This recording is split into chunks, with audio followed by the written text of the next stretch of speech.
Hey Pack, if you're just dipping your paws into dividend investing or rethinking your portfolio setup, you're not alone and you're in for a treat. In this video, we're building a dividend portfolio from scratch right here in 2026 with a real example fetching around 5% yield that could keep your wallet wagging. Woof! I'm your furry finance buddy Sheba from Sheba Finance, here to fetch the smart steps without the fluff. We'll sniff out what job your portfolio needs to do, chase down key guidelines like diversification and safe payouts to avoid those nasty cuts, and build a Paw-some 100K example that's steady through market howls and bites. Stick around, you'll get actionable tips to structure your own without unnecessary risks, plus why focusing on durable dividends is your best fetch for long-term wins. Let's dig in and make your money work smarter. All right, Pack, before we chase any stocks, the first Paw-some step is figuring out what job you need your dividend portfolio to do. Woof! Investors sniffing out dividend stocks usually fall into three packs: those who need the income right now to keep the treats flowing, those building a future stream for retirement romps, and those just wanting a steadier portfolio that holds strong through market barks and bites. No matter your group, next up is structuring it smartly so it fetches what you want without unnecessary risks that could dog you down. There's no one-size-fits-all collar, but here are some guidelines I love to fetch when building one.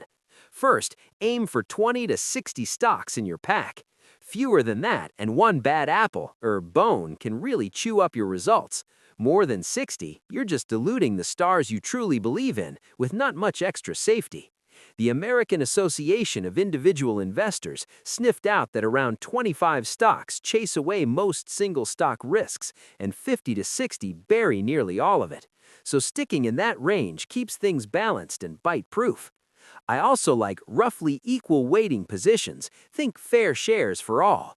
It's tough to predict which companies will be your top dogs over the next decade, so this lets winners shine and prevents one flop from sinking the whole kennel. Don't let any single sector hog more than about 25% of the portfolio. You might look diversified on paper, but if everything's tied to the same leash, like interest rates for REITs and utilities, or oil prices for energy, you're basically betting big on one factor. Capping sectors dodges that hidden pack risk and boosts chances of having winners even when other areas whimper. And hey, you don't need every sector. Stick to what you understand, and you can still build a well-rounded romp. The fourth and final guideline: target those companies with safe, reliable dividends, because a dividend portfolio only fetches rewards if the payouts don't get clipped. When cuts happen, woo, you lose income and the stock usually tumbles too. These bites often strike when the economy whimpers, hitting businesses with heavy debt, cyclical earnings, or skimpy coverage. It's tempting to chase dividend aristocrats with long growth streaks, thinking they're bulletproof, but streaks alone can snap under pressure. Heading into the 2008 crunch, about a quarter of those aristocrats still slashed or paused payouts. So instead of just counting years, sniff out the real durability drivers: strong balance sheets to weather storms, resilient cash flows that don't dry up, conservative payout ratios leaving room for rough patches, and business models that hold steady in recessions. We've got tools like dividend safety scores that check leverage, earnings trends, payout ratios, and more to gauge sustainability through full cycles. Since 2015, companies holding safe or very safe scores have dodged most cuts we've tracked, perfect for avoiding those hidden landmines that could bury your income. Steering clear keeps your stream predictable and paws you toward better long-term romps. With those four guidelines locked in: position sizing, sector balance, diversification, and dividend safety, let's actually build a dividend portfolio from scratch. Inside a screener, filter for what barks: safe or very safe safety scores, yields over 3%, at least 20 years of growth, and fair valuations. That unleashes plenty of solid picks, around 40 here. Narrow further with investment-grade ratings or minimum growth rates if needed.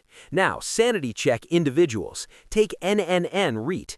It owns over 3,000 retail spots as a triple-net landlord, where tenants handle taxes, insurance, and upkeep. Cash flow? Steady as a loyal pup. Dividend profile, safe score of 80, 5.7% yield, BBB plus credit, 35 plus years of hikes, last one 3 to 4% in July, slower but beats inflation. Valuations reasonable too. When yield tops long-term averages, it signals a good entry sniff. NNN fits snugly in the income and stability pack, folks, but let's unleash a full example. What could a 5% yield dividend portfolio look like for someone chasing reliable income today? Woof. Personally, I favor slightly lower yields, around 3–4%, with stronger growth and quality bones, but I know many of you are after max current fetch. This $100,000 example portfolio we're building uses 30 equal-weighted holdings, yielding roughly 5%. That's about $4,900 in annual income to keep your tail wagging. Every company here scores safe or very safe on dividend safety, slashing the risk of those pesky cuts that could dog your returns.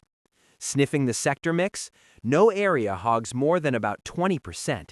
Biggest bites go to staples, utilities, and midstream energy, sectors with steadier cash flows that often hold firm in down markets. Heads up though, this setup's a bit rate sensitive. Utilities and REITs react to interest rate howls, and staples can act like bond buddies. That sensitivity props up the higher yield, but it's key context for weighing trade-offs and sensitivities in your own romp. On the income side, no giant chunks. Top positions each dish under 5% of total dividends. If one surprises with a stumble, the hit stays manageable, not a total wipeout. The income growth of the portfolio? A tad slower, as expected with that juicy starting yield. Over the past 5 years, it'd have grown about 4% annually from hikes, enough to keep pace with inflation and guard your purchasing power without getting buried. Drilling into holdings, everything equal weighted at around 3% of value. Again, all safe or very safe on safety scores. You've got staples like Clorox for clean wins, utilities like Avista powering through, some financials, pipelines, REITs like NNN, and more. Most have raised dividends for decades, many with investment-grade credit, and this mix smooths out economic twists and payout cycles. Here's the income stream in action. Roughly $400 monthly on average, with slight peaks at quarter ends since many pay then. Not perfectly even, but steady and predictable for planning. No wild chases needed.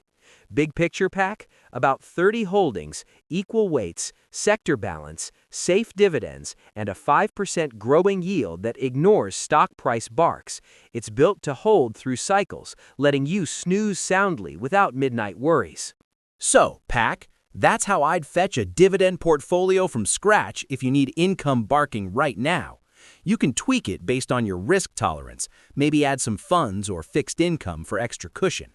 And if you're more about dividend growth than current yield, the build shifts a bit, but the core stays the same. Sniff out what you need it to do and construct around that without chasing unnecessary howls. Woof, pack! Let's fetch a quick recap before we bound off. We've sniffed out how to build a dividend portfolio from scratch in 2026, starting with defining its job: income now, later, or stability. We chased guidelines like 20 to 60 stocks, equal weights, sector caps under 25%, and safe dividends to dodge cuts.